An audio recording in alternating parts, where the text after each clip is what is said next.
In 1902, while on a military mission in Central Africa, a German army captain named von Beringe shot and killed two mysterious creatures.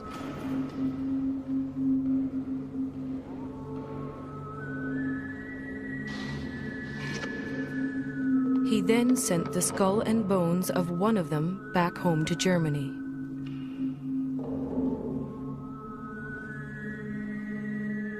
That creature has been luring people back to Central Africa ever since.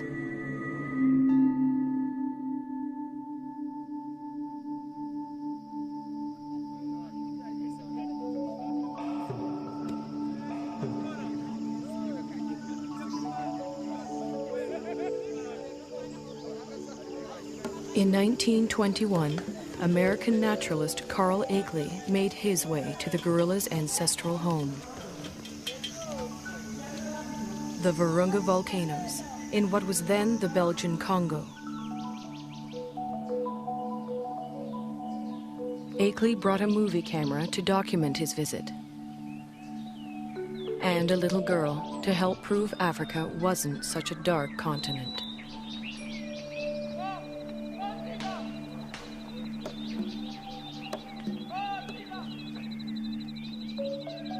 But there was much more to Akeley's expedition.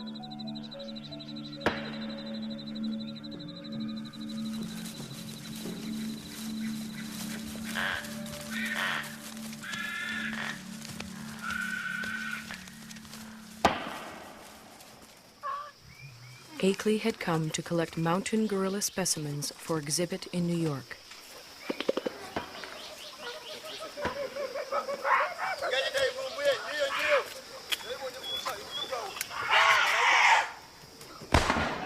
But each time the men stared into the eyes of a dead mountain gorilla, they saw a man-like creature staring back at them.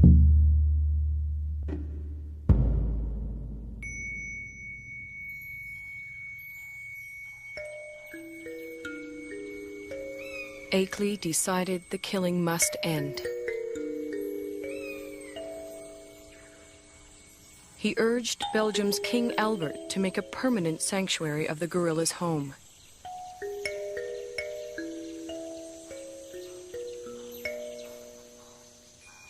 Today, in the cold, rainy, high ground of Rwanda, Uganda, and Zaire, the gorillas live on much as they have for thousands of years.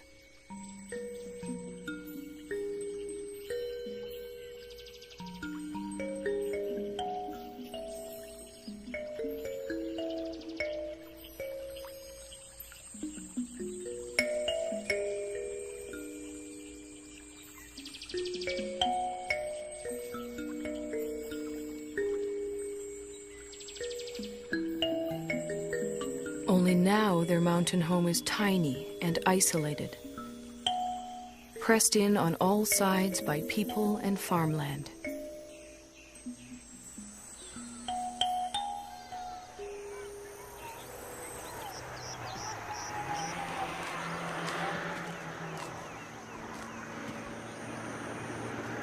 More and more, the mountain gorilla's future lies in human hands.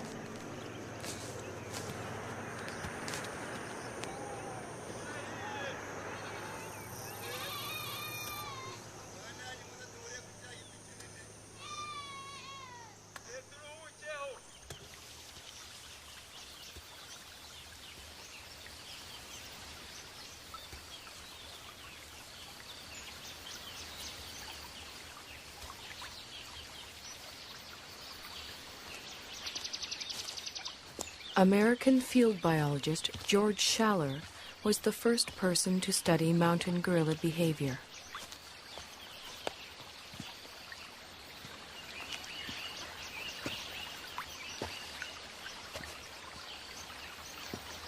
He and his wife Kay spent a year in the forest in 1959.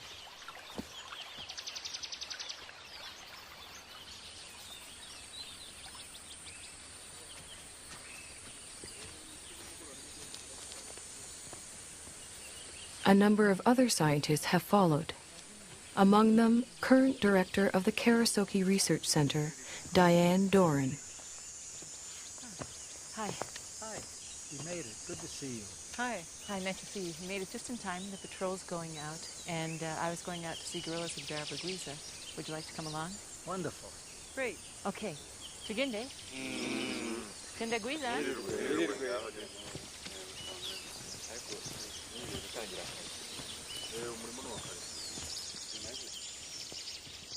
Gorilla researcher Diane Fossey established Karasoke in 1967 in the forest she grew to love.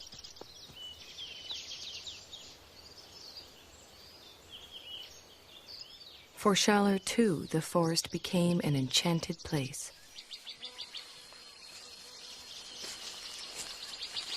Some of my most magical moments with wild animals were watching gorillas, staying with them day and night. I used to do all my own gorilla tracking. You walk along slowly, you see the broken vegetation, you smell the animals. There's the musty, somewhat sweet odor of gorillas in the air.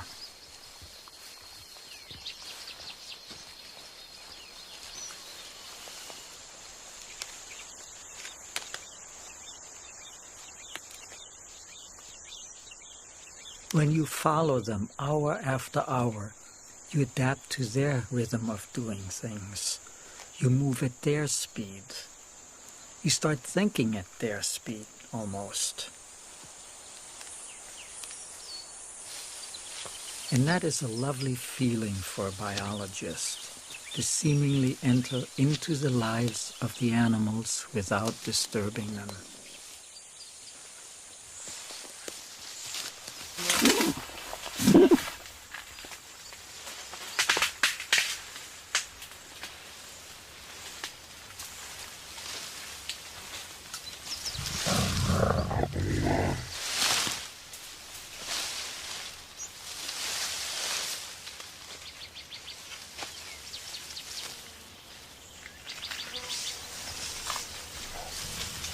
When approaching the animals, scientists try not to be too quiet. Mountain gorillas like to know when people are near.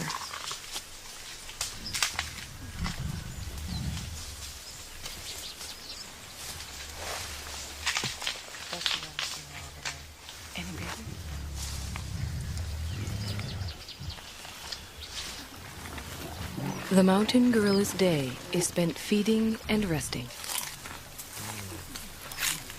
Feeding and resting, and feeding some more.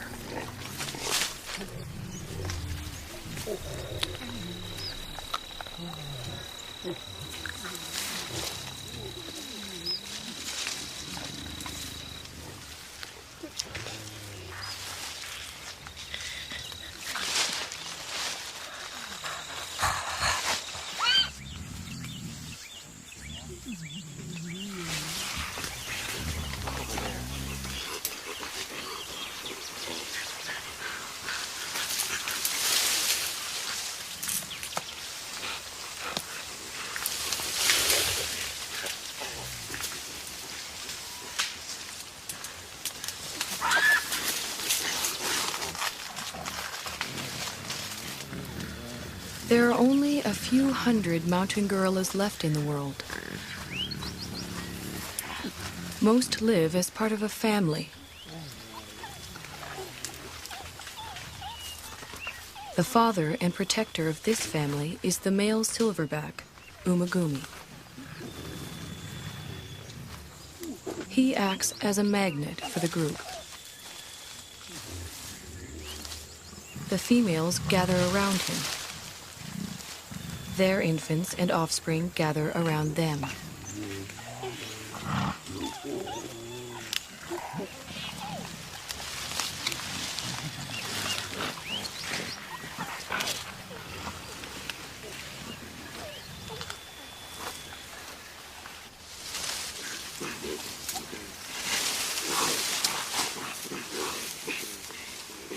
Mountain gorillas are social animals. The closeness begins in infancy. Rarely, if ever, does a mountain gorilla mother let her baby out of her sight.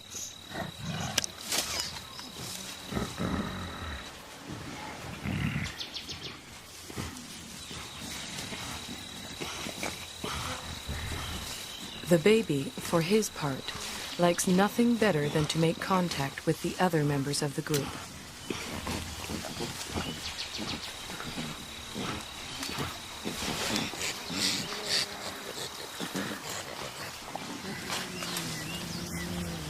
Even when they spread out to begin their daily search for food, the gorillas continue to communicate with one another.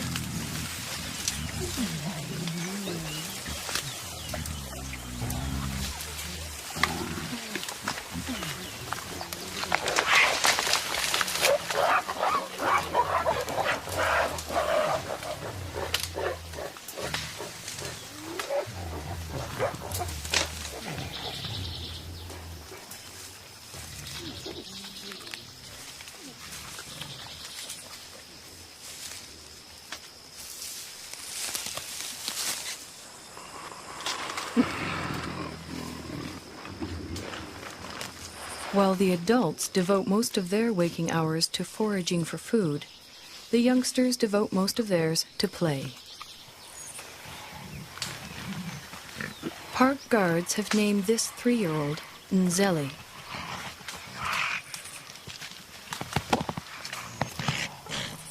They call his friend Imvura.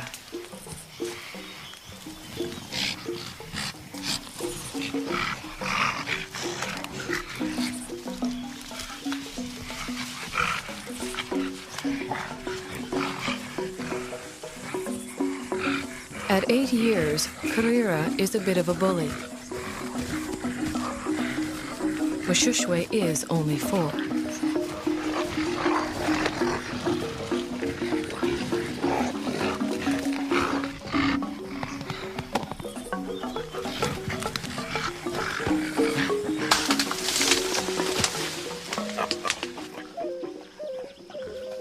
The games they play help the youngsters determine their status in the group.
Childhood can last anywhere from 8 to 12 years, but the gorillas' need to maintain their status never seems to end.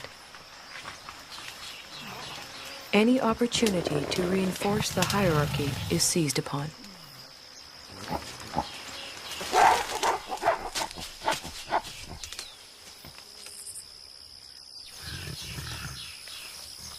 Then comes young adulthood.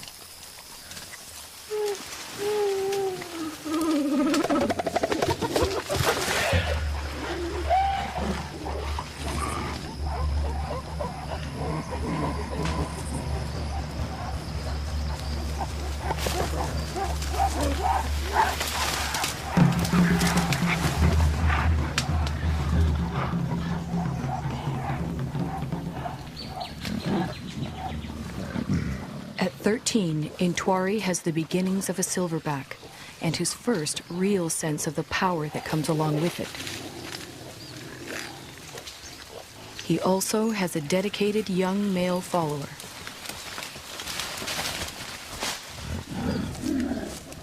But what Intwari really wants is the attention and allegiance of the females in the group.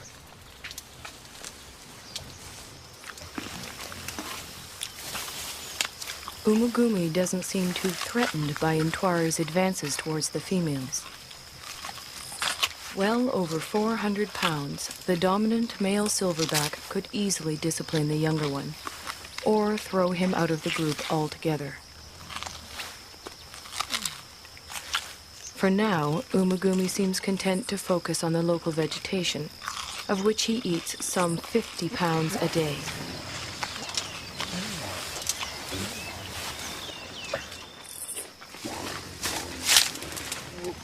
Mountain gorillas are mainly vegetarian, with a few ants and grubs thrown in for good measure.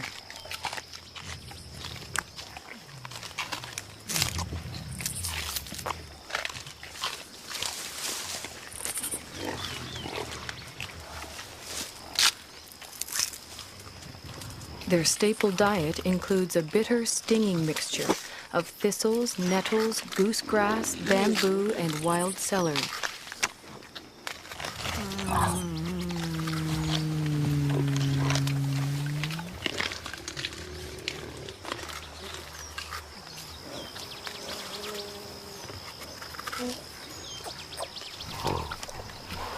Although he has already begun to experiment with the food his mother likes to eat, Abumwe will continue to rely on her milk until he's 3 years old.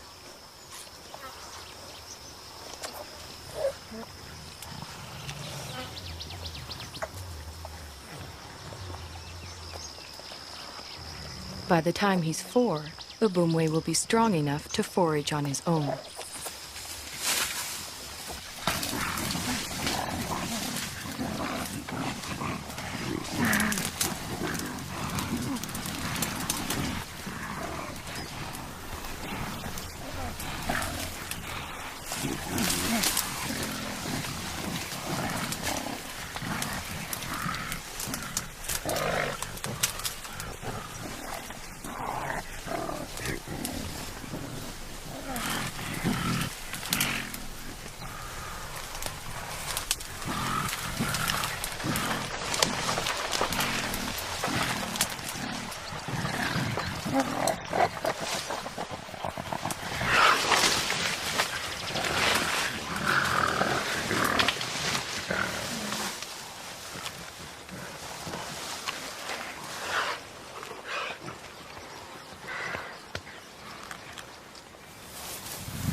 Mountain gorillas are generally well adapted to the world in which they live.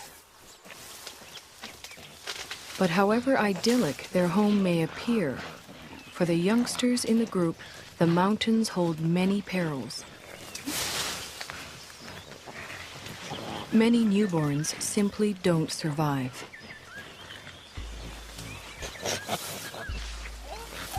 Mbele gave birth 2 days ago. It will be several months before she can even let go of her baby, much less let him out of her sight.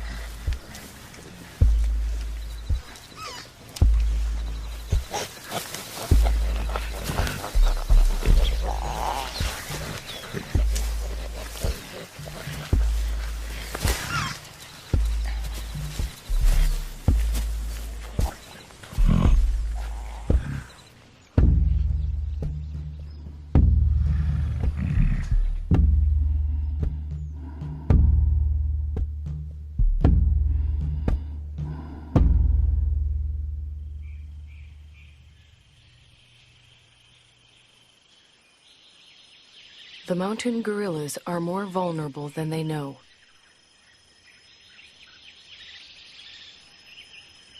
Their ancestral home is much smaller than it once was.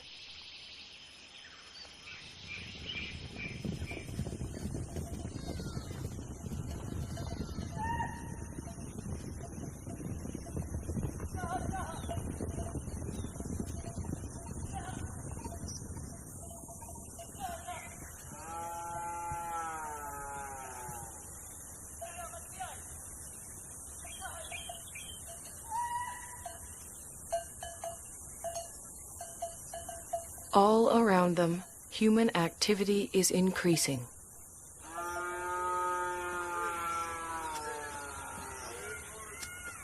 Yet the mountain gorillas continue to live and move in ways familiar to them for generations.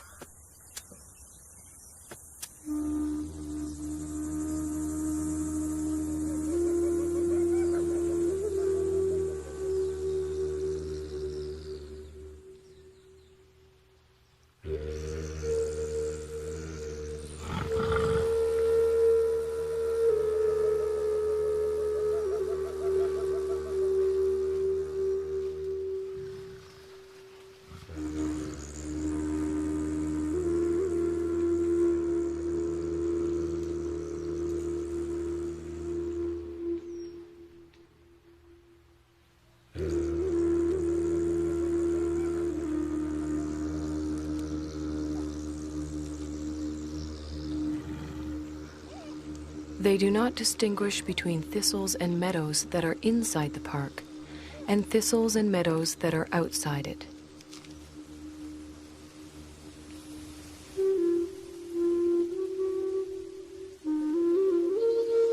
They simply go where their never-ending search for food takes them. Only now they find others there.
Both the mountain gorillas and their forest sanctuary now receive official protection.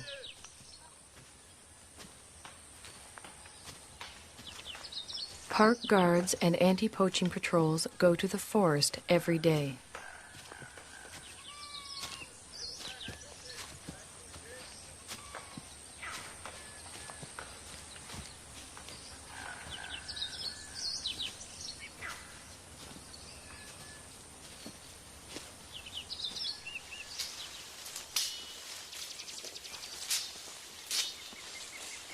To protect the gorillas and all the other wildlife, the patrols search for and destroy snares that local hunters have set for game.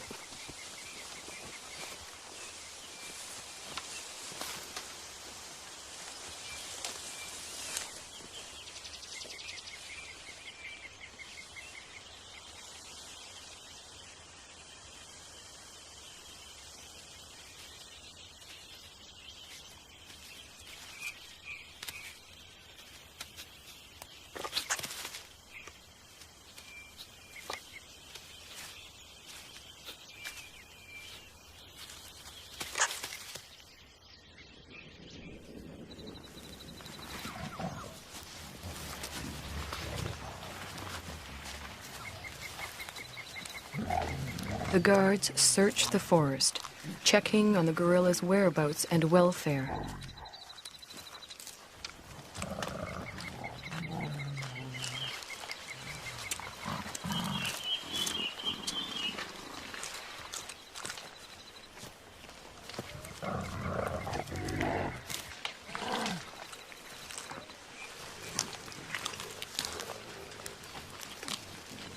The same guards who name the mountain gorillas at birth follow their progress for years, watching as the gorillas grow to maturity. Over time, a close relationship develops, a bond between the animals and the men.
Almost every day it rains. The mountain gorillas don't seem to like it. They don't seem to know what to do about it either, other than simply wait it out.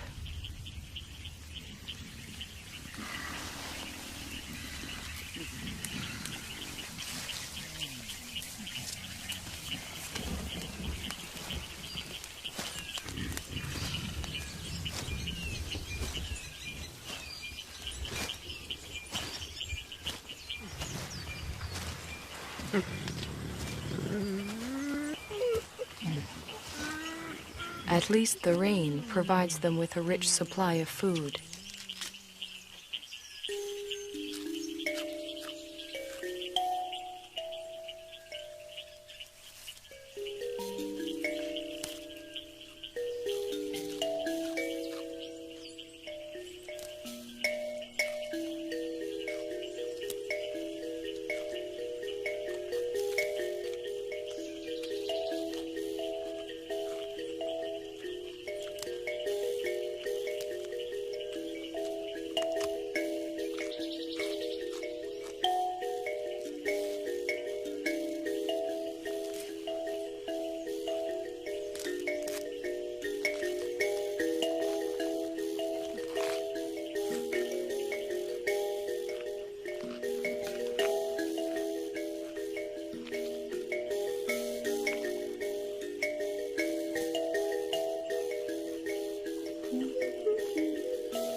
After feeding, the family gathers around the silverback, Umagumi. While the adults rest, the youngsters play.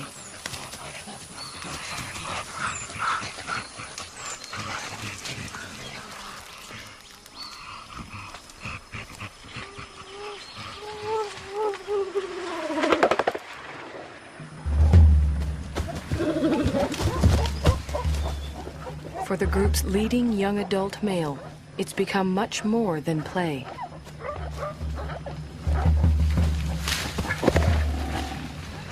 Left unchecked, Intwari's newfound strength could eventually tear the group apart.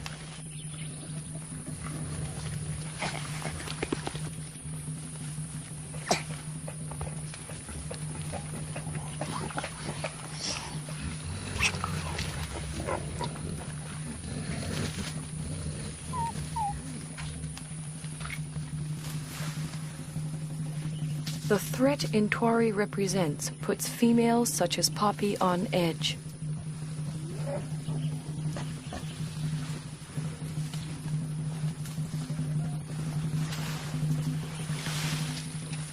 Determined to get some kind of reaction from the others, Intwari bites into an inedible plant and contemplates his next move.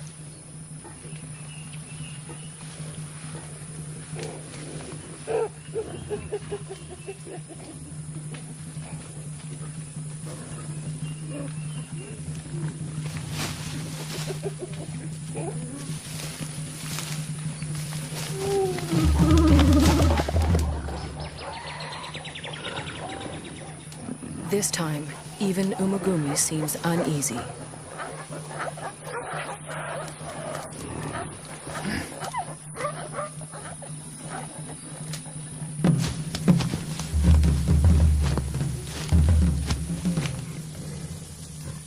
Intwari is presenting himself as their new leader, but the females don't see it that way.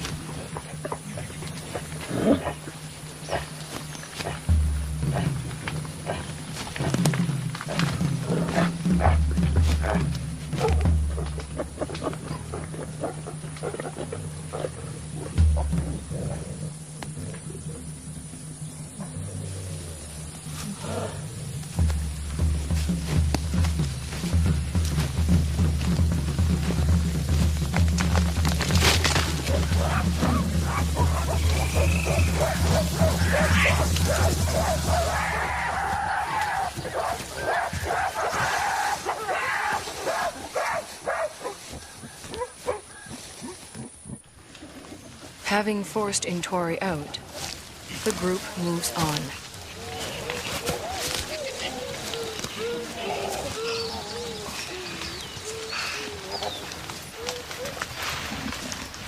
Before she joins them, Poppy, still vibrating with excess energy, vents it on the first young male she can find.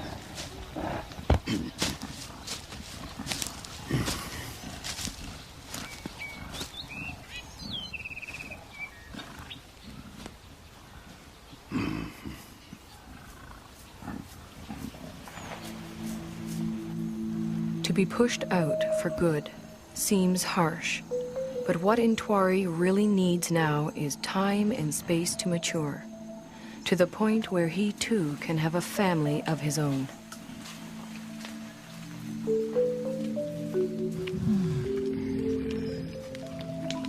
The next few years are critical for Intwari.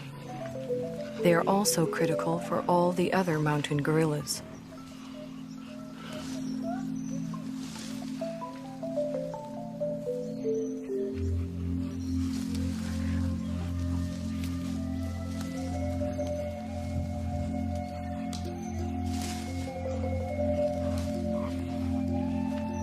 Whether the outside world will allow Intwari and the others the time and space they need is an open question.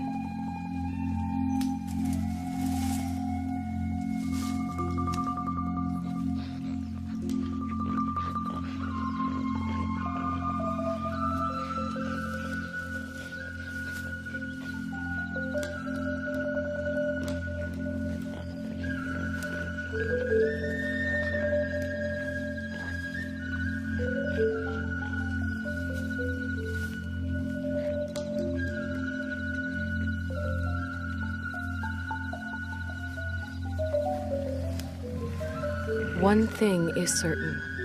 If the mountain gorillas are to survive, we will have to protect them and their forest home forever.